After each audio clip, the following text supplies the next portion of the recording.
I'm Randall, this is my wife for Flemington Famous, and we're here to tell you 5 things you should be doing to your tomatoes right now in order to triple your harvest. Let's get to it.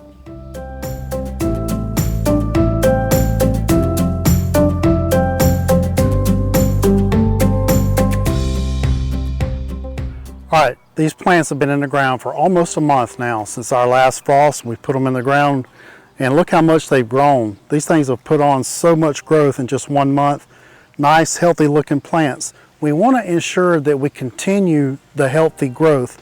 So there's a few things that we want to do to ensure that we get this plant on up and producing lots of tomatoes for us. The first thing we want to do is make sure that we feed it a organic fertilizer. Organic fertilizers provide a range of nutrients that are natural.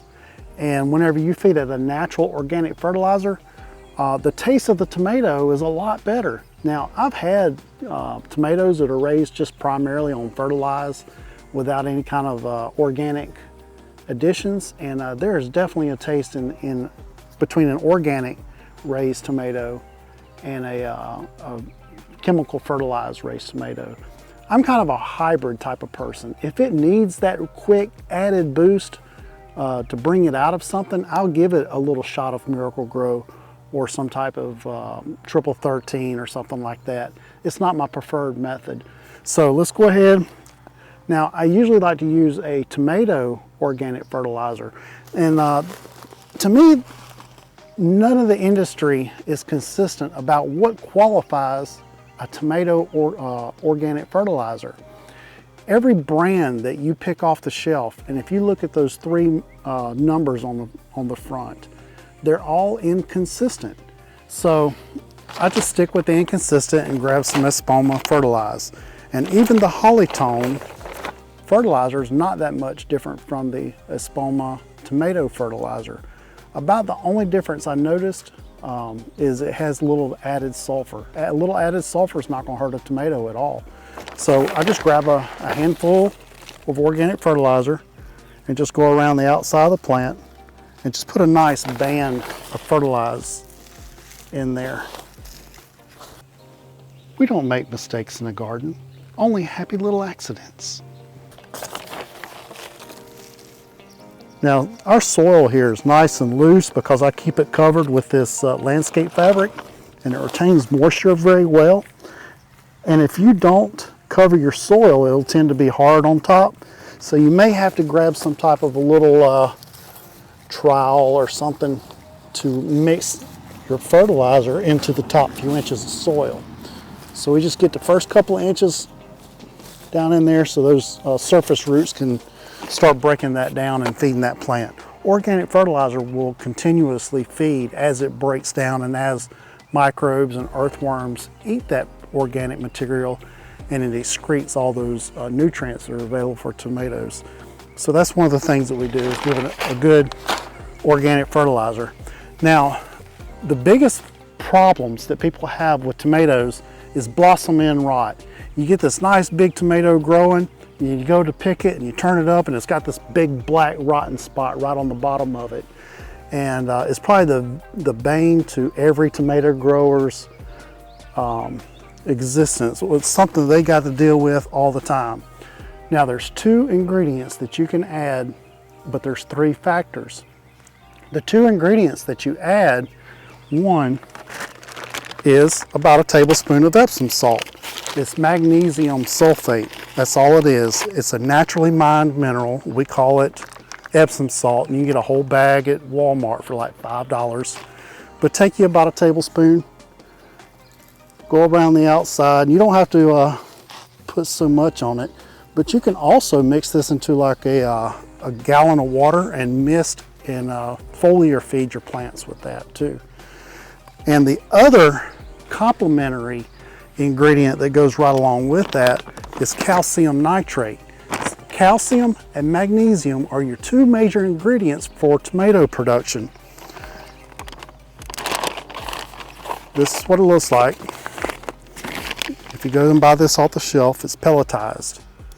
It's mostly calcium with a little bit of nitrogen fertilizer mixed in. Take about that much, and just go on the outside of the leaves.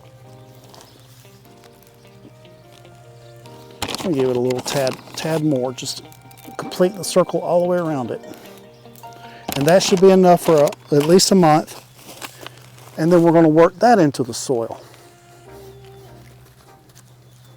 Get that so that those surface roots can get to it. But you don't want to put so much of this stuff that you end up burning your plants. You want to feed the plants. You don't want to burn your plants. Okay, that's all the amendments we're going to put on this tomato plant. We're going to come back. We'll straighten all that up and get that fixed.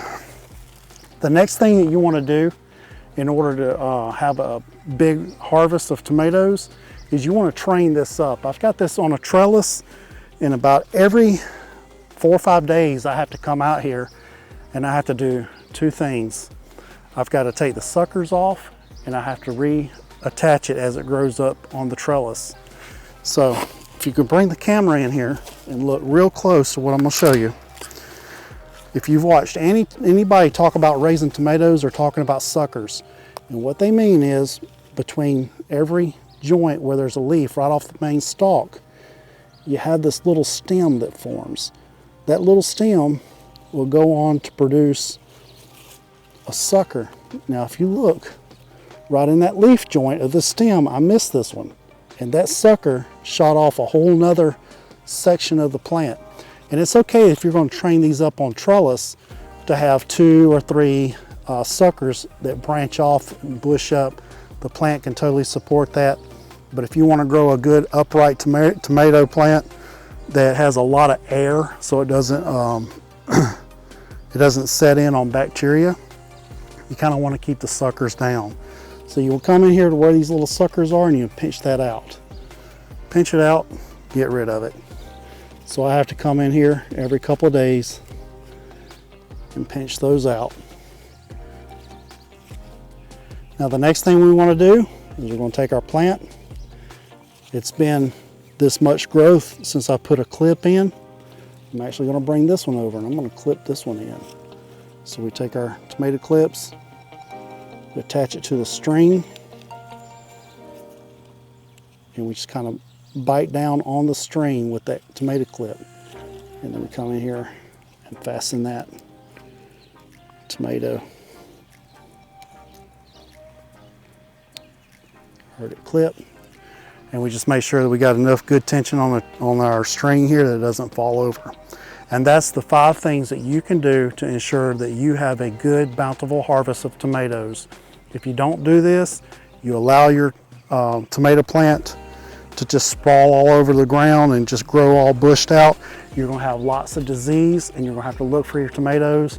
You're going to have lots of bugs that'll get in there and set in, and your bugs will take over and wipe you out of your harvest. Now, as this plant grows up and these leaves are coming down, you want to trim these bottom leaves off to keep those off the soil, because any leaf that you have that is touching soil, it'll start getting this bacteria growing on the leaves. And you don't want that to spread up your plant, so we just keep it all trimmed down. All right guys, hope you enjoyed this episode. Thanks for watching. We ask you hit the like button, the subscribe, and follow us along as we grow out these tomato plants and see how they perform for us. Thanks for watching. And we thank you for following. We thank you for allowing us into your home. And I especially like to thank the camera lady. She deserves your credit too. And we thank you, and we want to hear from you. And we invite you to leave us a comment. Tell us what you would like to see. And don't forget, keep growing, keep building, and always keep adventuring. And together, we're Fulton Famous.